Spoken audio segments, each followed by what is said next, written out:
On a warm afternoon in ancient China, a court official named Kaiyuan stands in a bustling workshop, surrounded by forgotten scraps. He gazes at a pile of old rags and tree bark discarded by everyone else. In this moment, inspiration strikes. The world is about to change. In a time without paper, people struggled to record their thoughts and stories. In the Middle East, they pressed marks into wet clay, creating tablets that weighed as much as bricks. Picture a child grunting as they lug their homework home in a wheelbarrow. In Egypt, they turned to papyrus, a fragile plant that cracked in cold weather and crumbled to dust in dry air. Only those near the Nile could use it. Meanwhile, in China, the wealthy wrote on silk, smooth and beautiful but prohibitively expensive. The common folk were left voiceless. As the year 105 CE dawns, the Han dynasty flourishes in the great city of Luoyang. The streets are wide and adorned with splendid red and gold buildings. The air is thick with the warm scent of incense wafting from the temples.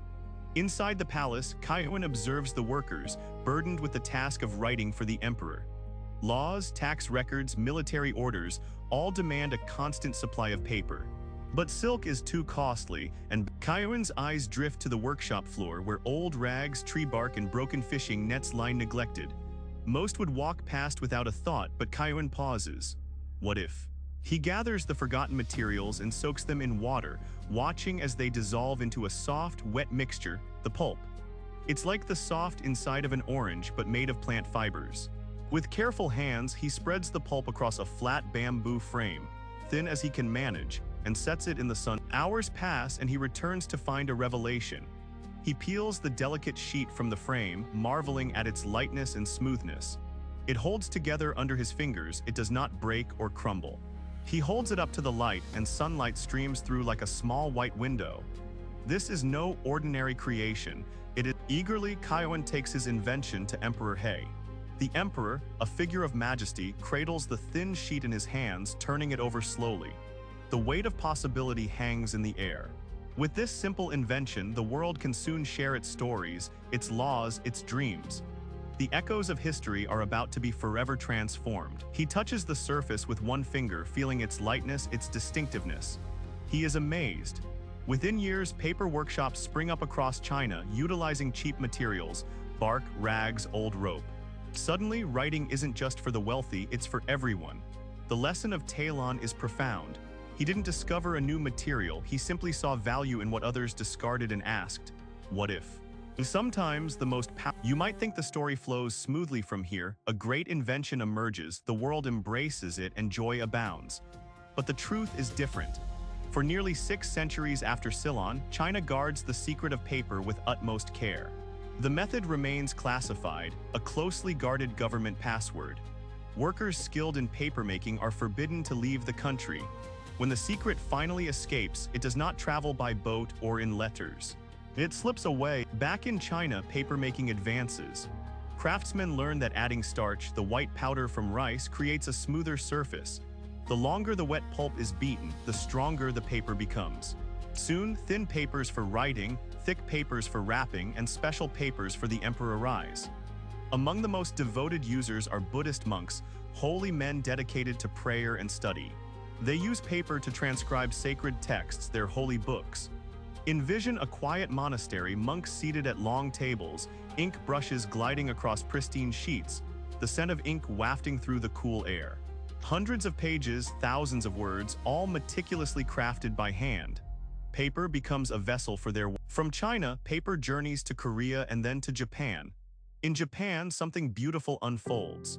Paper makers do not merely replicate the Chinese methods, they transform it into an art form. They create washi Japanese paper. So thin it's nearly transparent, yet so strong that it can fold 100 times. Skilled craftsmen devote years to perfecting the art of hand-making it. Imagine a job focused solely on creating one flawless sheet of paper. To this day, washi is crafted by hand, commanding high prices. Now we reach a part of the story many history books overlook. The year is 751 CE, in a river valley that is now Kyrgyzstan. 2 mighty empires stand on the brink of battle. On one side, the Tang dynasty of China, proud and dominant. On the other, the Abbasid Caliphate, a burgeoning Islamic empire. The clash is known as the Battle of Talais, and the Chinese forces suffer defeat. Thousands of soldiers are captured, these captured craftsmen hold the key to a powerful secret. The Abbasid rulers recognize the treasure they have acquired. Within years, the first paper workshop outside of China opens in Samarkand, a prominent trading hub along the Silk Road. Soon after, workshops spring up in Baghdad and beyond. Paper spreads westward with astonishing speed. The Islamic world is in a golden age, a time of growth and enlightenment. Astronomers chart the heavens, mathematicians innovate, doctors pen the first medical texts, and philosophers ponder profound questions. In Baghdad, a magnificent structure known as the House of Wisdom stands tall. Imagine stepping inside, sunlight streaming through grand windows, illuminating shelves brimming with thousands of pages. The air is thick with the scent of ink and dust. Scholars from across nations gather at wooden tables, immersed in reading, writing, and contemplation. This is one of history's greatest libraries, built upon the foundation of paper. Yet amid emperors and scholars, let's pause to consider those whose names remain unknown. A farmer in 10th century China, a woman selling food in a bustling Baghdad market, a young student in a modest Japanese school.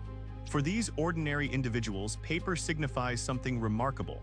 For the first time, a person without wealth can write their own name, capture their thoughts, and leave behind a trace of their existence. That is monumental. European monks meticulously copy books on vellum. Their diligent hands preserved knowledge for future minds. Each character inked with precision, a labor of love. In candlelit rooms, silence held the weight of wisdom. The world outside changed, but they remained steadfast. Their devotion immortalized thoughts across generations.